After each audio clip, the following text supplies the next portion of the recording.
Salam damai sejahtera dari Tuhan Yesus untuk kita semua. Pada malam hari ini kita akan masuk di dalam ibadah Patuwen dan kita akan bersama-sama bersekutu dalam rumah tangga kita masing-masing. Mari kita patut bersyukur kehadirat Tuhan karena waktu kita sekarang sangat istimewa, karena kita boleh berkumpul bersama keluarga dan kita disatukan di dalam kasih Kristus. Panggilan ibadat pada malam hari ini, engkau harus takut kepada Tuhan Allahmu. Kepada Dia haruslah engkau beribadat. Mari kita bersama-sama memuji nama Tuhan dari Kidung Jemaat nomor 19, kita pujikan ayat 1 dan 2.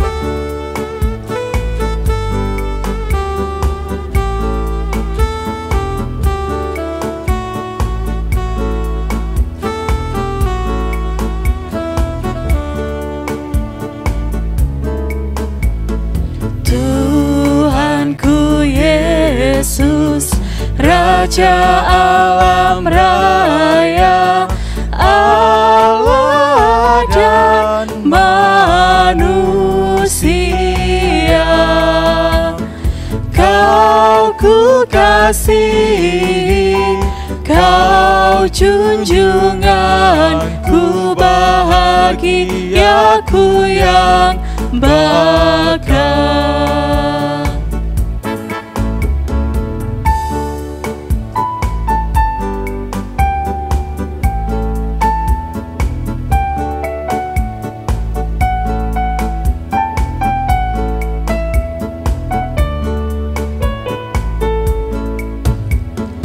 Indah tamasya, indah sawah ladang, sungguh elok berseri. Yang lebih indah Kau Tuhan Yesus, Engkau menghibur yang sedih.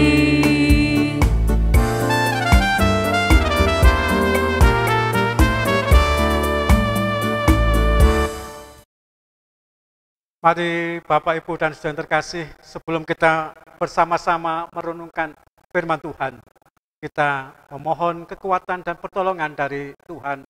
Kita bersama berdoa. Allah Maha Kuasa, segala kehidupan kami bertekuk lutut kehadirat-Mu Tuhan, juga umat-Mu percaya pada saat ini. Kami membutuhkan kekuatan secara fisik dan iman kami masing-masing. Engkau telah bangun dalam rumah tangga kami masing-masing pada malam hari ini, dalam ibadah Patuwen keluarga. Ya Tuhan, kiranya Roh Kudus-Mu turun atas kami sekalian, sehingga di dalam kami membangun persekutuan ini, Tuhan memberikan pencerahan bagi hidup kami masing-masing. Dan melalui firman-Mu, Engkau kuatkan dalam setiap kekhawatiran kami. Engkau topang hidup kami yang saat ini mulai reda dalam iman kami. Dan kami juga percaya dalam kondisi seperti ini, Engkau masih memberikan pertolongan bagi kami semua. Firman-Mu Tuhan yang akan disampaikan oleh Bapak Pendeta Musa Samuel Hurulean, kiranya boleh kami terjemahkan dan kami boleh mengerti akan maksud Tuhan. Dan melalui hikmat dari Tuhan, apa yang Tuhan kehendaki di dalam firman, boleh kami laksanakan dalam kehidupan kami sehari-hari.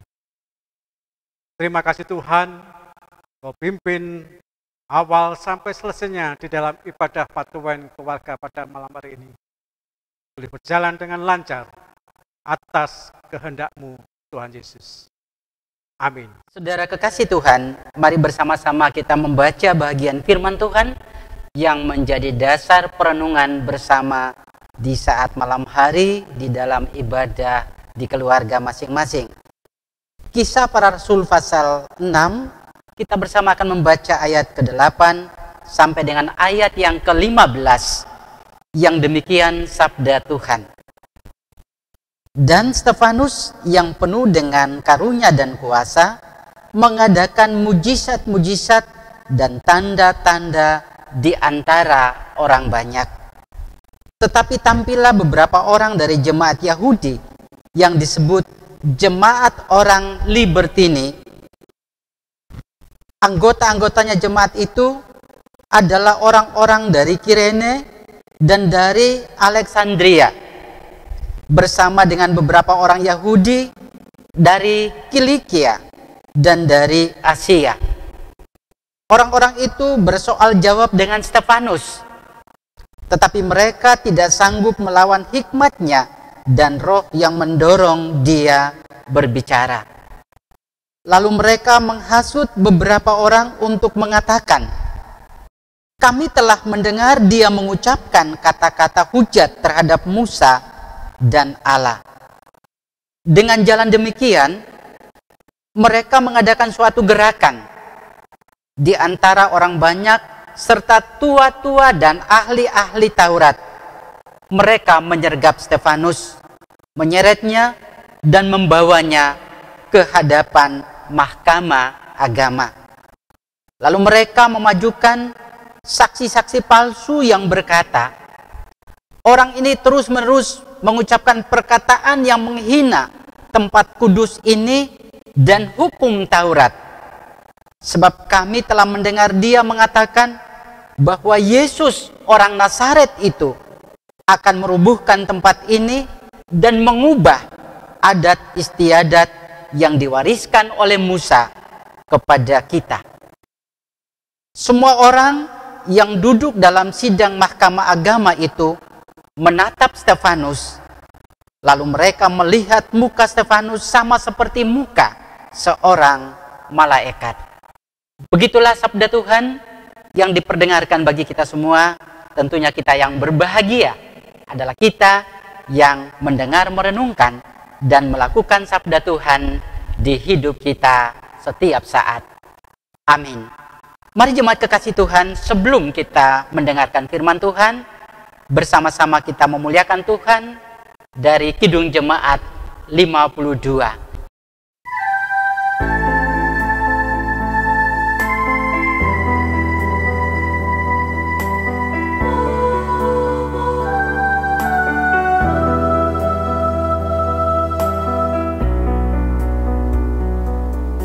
Sabda Tuhan Allah bagai dirus hujan turun menyirami tanah dan tumbuhan, langit maupun bukalah telinga, hai dengar sabdanya, umat manusia.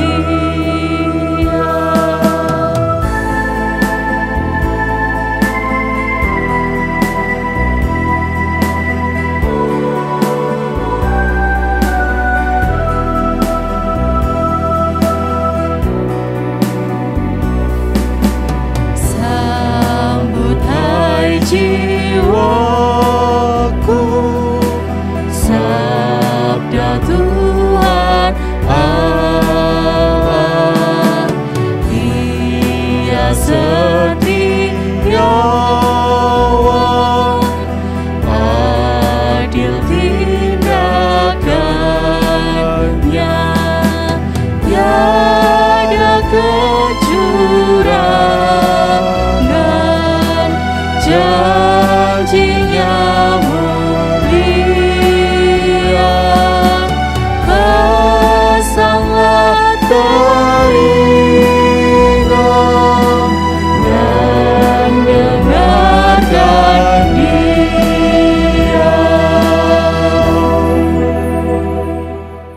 Roh Kudus memampukan kita untuk melakukan lebih dari biasa.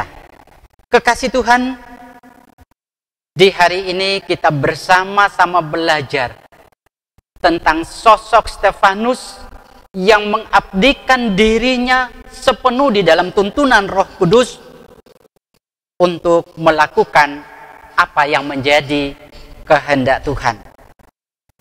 Stefanus, atau dalam bahasa Yunani Stepanos, artinya mahkota. Dia adalah pribadi yang saat ketika dipilih bersama-sama dengan keenam rekan lainnya untuk menjadi diakonos atau diaken, di mana diaken ini adalah sebuah lembaga gereja yang baru yang diadakan, di mana tugas mereka adalah menyampaikan bantuan kepada para janda di Yerusalem pada saat itu. Dikatakan bahwa pada saat Stefanus dipilih menjadi diaken, dia penuh dengan iman dan Roh Kudus. Oleh karena karunia Roh Kudus inilah yang membuat Stefanus tampil di dalam pelayanannya lebih dominan dibanding dengan rekan-rekan lainnya. Stefanus, oleh karena karya Roh Kudus atasnya, dia tidak hanya melakukan apa yang menjadi hal rutinitas panggilannya, tapi dia melakukan lebih daripada yang biasa. Selain dia melakukan tugas sebagai diaken, dia juga memberitakan firman Tuhan, bahkan dia diizinkan Tuhan untuk melakukan mujizat-mujizat bagi kemuliaan nama Tuhan. Memang memberitakan firman Tuhan, memberitakan tentang Yesus yang disalibkan adalah sebuah kehormatan dan kemuliaan bagi para murid-muridnya, atau katakan bagi Stefanus saat itu. Tetapi bagi orang Yahudi yang belum atau tidak mengakui Yesus sebagai Tuhan dan Juru Selamat adalah sebuah penistaan. Kekasih Tuhan, apalagi pemberitaan Stefanus yang pada saat itu dia meneruskan ajaran Tuhan Yesus, di samping itu juga dia memberitakan tentang Yesus yang disalibkan, serta membuat mujizat-mujizat. Itu pun tidak cukup, sehingga tampil beberapa orang dari jemaat Yahudi yang disebut sebagai jemaat Libertini. Mereka datang dengan pertanyaan-pertanyaan yang diajukan kepada Stefanus, dan tentu terjadi perdebatan bersama-sama dengan mereka. Tetapi dikatakan di dalam bacaan tadi bahwa orang-orang itu tidak mampu menghadapi Stefanus karena perkataan-perkataan Stefanus penuh dengan kuasa dan hikmat. Para kekasih Tuhan, biasanya orang Yahudi kalau sudah tidak mampu menghadapi perdebatan seperti itu, mereka mengambil jalan yang curang. Mereka menghasut beberapa orang untuk memfitnah atau menyampaikan kata-kata tuduhan kepada Stefanus bahwa Stefanus telah menista hukum Taurat dan bait Allah. Ungkapan provokasi seperti ini diteruskan sampai saat ketika mereka melibatkan para tua-tua dan ahli Taurat dalam sebuah gerakan yang besar, dengan tuduhan utama adalah Stefanus mengucapkan kata-kata hujat terhadap Musa dan Allah. Oleh karena itu, dia harus dibawa ke pengadilan mahkamah agama. Kekasih Tuhan, memang masih segar di dalam lembaga mahkamah agama bahwa tuduhan yang disampaikan kepada Stefanus adalah sama dengan tuduhan yang disampaikan kepada Tuhan Yesus. Dan hampir dipastikan bahwa akhir dari perjalanan dan pelayanan Stefanus adalah dia akan menjalani hukuman mati.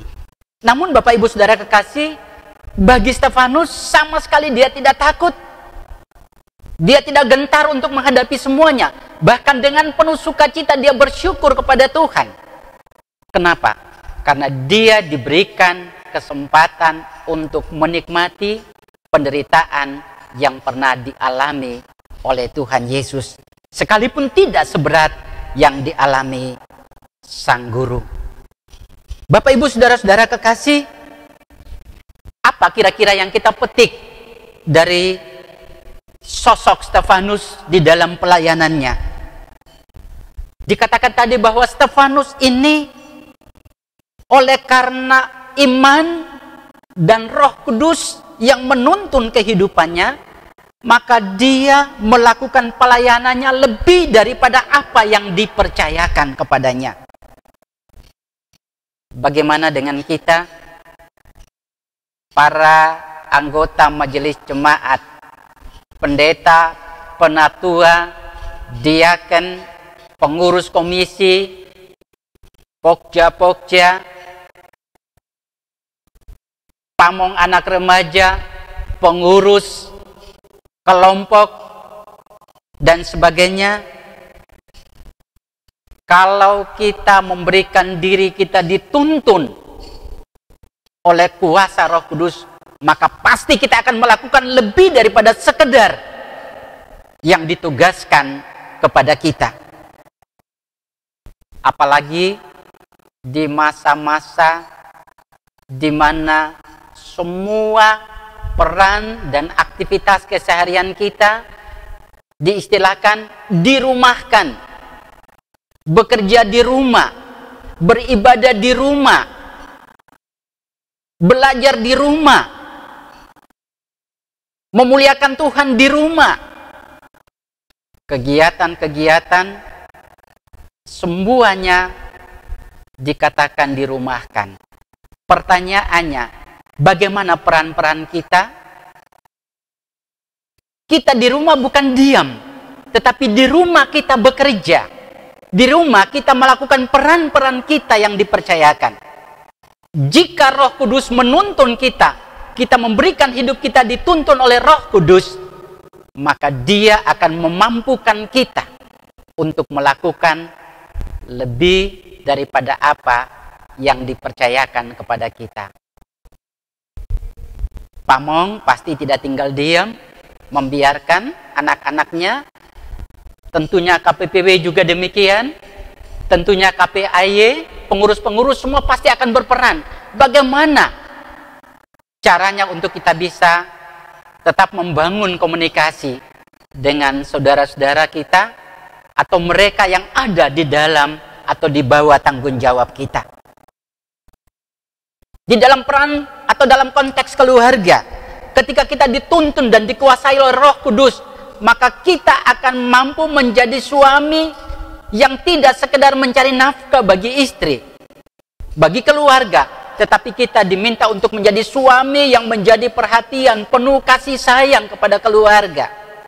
Menjadi istri tidak sekedar mengelola hal-hal yang terkait dengan kehidupan keluarga, tapi kita menjadi istri yang super, yang bisa melayani suami, melayani anak-anak dalam aktivitas keseharian, menumbuhkan kasih sayang di tengah-tengah keluarga. Bagaimana Roh Kudus memimpin anak-anak, kita menjadi anak-anak yang tidak hanya menuntut untuk dilayani keinginan dan kemauannya, tapi kita menjadi anak-anak yang membanggakan hati Tuhan, anak-anak yang taat, hormat kepada orang tua, dan tentunya anak-anak yang menyiapkan diri untuk bermanfaat bagi Tuhan dan bagi orang banyak. Ulangnya, catatan kedua yang kita belajar dari Stefanus adalah sebagai pelayan.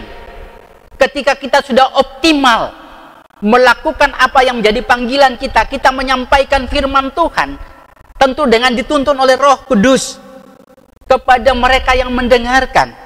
Sebagai warga jemaat Tuhan, orang-orang yang dipanggil oleh Tuhan untuk menyatakan kebenaran, tanda-tanda kehadiran Allah di tengah-tengah panggilan dan dunia kerja kita.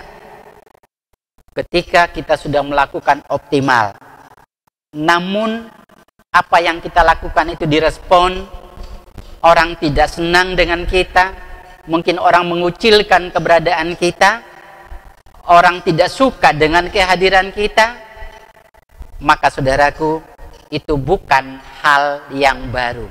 Karena itu sudah dialami oleh Tuhan Yesus. Hal yang sama pun dialami oleh Stefanus. Bahkan para pemberita-pemberita Injil kemudian. Semuanya mereka sudah mengalami dan tentu akan mengalami. Ingat kepada perkataan Tuhan Yesus. Bahwa seorang hamba tidak lebih tinggi dari tuannya. Jika aku dianiaya, maka kamu pun dianiaya. Jika mereka tidak mendengarkan firman-Ku, maka mereka pun tidak akan mendengarkan perkataan-perkataanmu. Hal yang ketiga yang kita belajar dari Stefanus adalah bahwa sekalipun Stefanus dipimpin oleh Roh Kudus, dia mampu melakukan mujizat-mujizatnya. Tapi itu tidak menjamin orang berubah atau mendengarkan apa yang disampaikan. Sangat mungkin kita pun demikian. Sekalipun kita dipenuhi dengan Roh Kudus, kita mohon tuntunan Roh Kudus, tapi itu tidak jaminan bahwa orang akan berubah atau mendengarkan kita. Namun ada satu fakta yang sangat menarik untuk kita renungkan.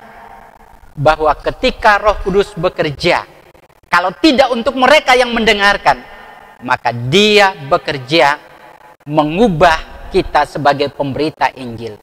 Dia akan memberikan kita kekuatan, akan memberikan kita keberanian untuk menghadapi setiap ancaman-ancaman yang datang karena pelayanan yang kita sampaikan. Oleh karena itu, saudara-saudaraku kekasih Tuhan, jika kita memberikan diri kita dituntun oleh Roh Kudus, siapapun kita dalam dunia pelayanan kita, di tengah-tengah jemaat ataupun di tengah-tengah dunia kerja kita, percayalah, kita dimampukan atau kita akan dimampukan untuk melakukan lebih daripada biasa. Tuhan Yesus memberkati senantiasa. Amin. Mari kekasih Tuhan, kita bersama-sama masuk dalam saat teduh. Mari kita bersama masuk saat teduh.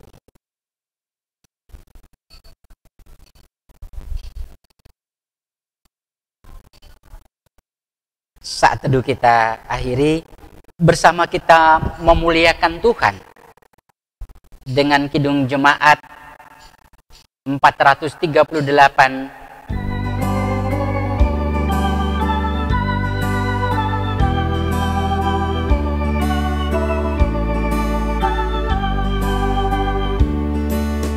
Apapun juga menimpamu, Tuhan menjagamu. Naungan kasih-Nya pelindungmu, Tuhan menjagamu. Tuhan menjagamu waktu tenang atau tegang. Dia menjagamu, Tuhan menjagamu.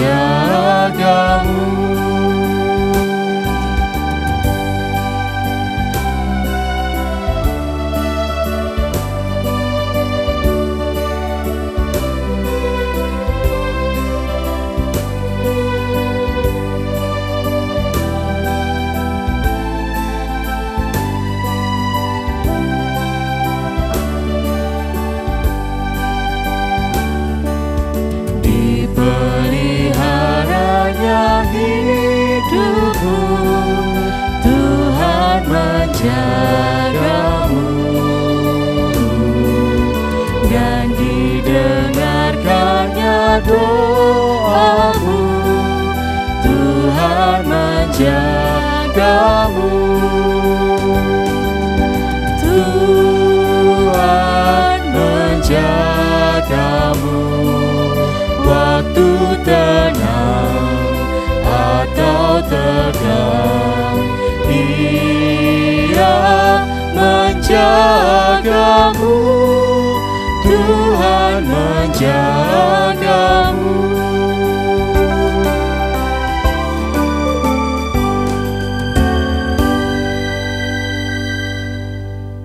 Kita patut mengucap syukur kehadirat Tuhan di dalam ibadah pada malam hari ini. Kita akan bersama-sama masuk di dalam doa syafaat. Mari kita berdoa. Tuhan Yesus, Engkau sangat baik bagi kehidupan kami semua, bagi umat percaya yang saat ini masih setia kehadirat-Mu Tuhan. Engkau juga gembalakan kami dalam hidup kami masing-masing, dari sisi kekhawatiran, was-was, bahkan dalam hidup kami ini merasa ketakutan. Saat ini Tuhan sudah mantapkan setiap langkah hidup kami. Tuhan tetap jaga dan lindungi kami semua.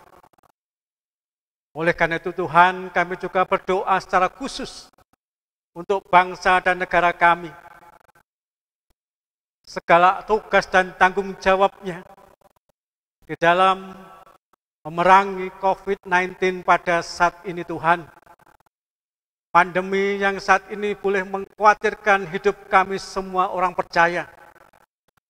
Tapi Tuhan akan menghalaunya. Dan Tuhan akan menjauhkan semuanya ini. Tuhan gantikan dengan kebahagiaan penuh dari Tuhan.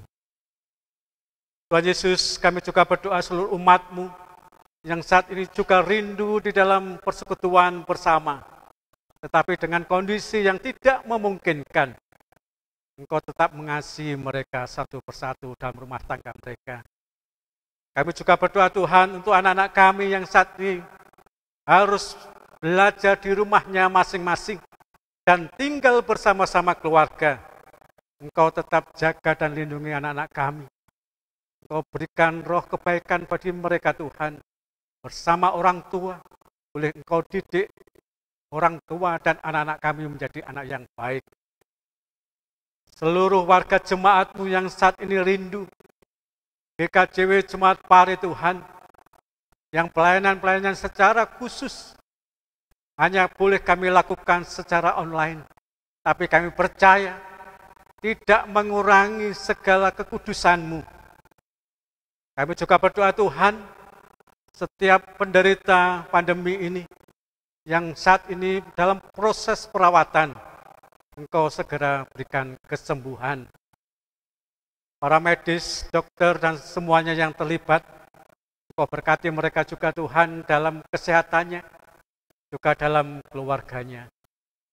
Tuhan Yesus, kami mohon dengan sungguh, kiranya juga Tuhan boleh hadirkan mujizat-Mu Tuhan, di setiap waktu, setiap orang percaya bahwa kesetiaannya tidak percuma karena Tuhan mengasihi kami. Terima kasih Tuhan, Engkau telah berkati dalam persekutuan pada malam hari ini. Boleh total selesai tanpa suatu halangan apapun. Ini karunia Tuhan yang sangat besar. Terima kasih Tuhan Yesus. Kami ucap syukur dan berdoa. Amin. Saudara-saudaraku yang dikasihi Tuhan, saatnya bagi kita untuk bersama akan mengakhiri seluruh ibadah dan penyembahan kita kepada Tuhan. Ingatlah bahwa ketika kita memberikan hidup kita dituntun oleh Roh Kudus, maka baik pelayanan kita maupun kehidupan kita dimampukan untuk melakukan lebih daripada yang seharusnya. Di akhir ibadah ini bersama, kita memuliakan Tuhan dengan Kidung Jemaat 445.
penolongmu.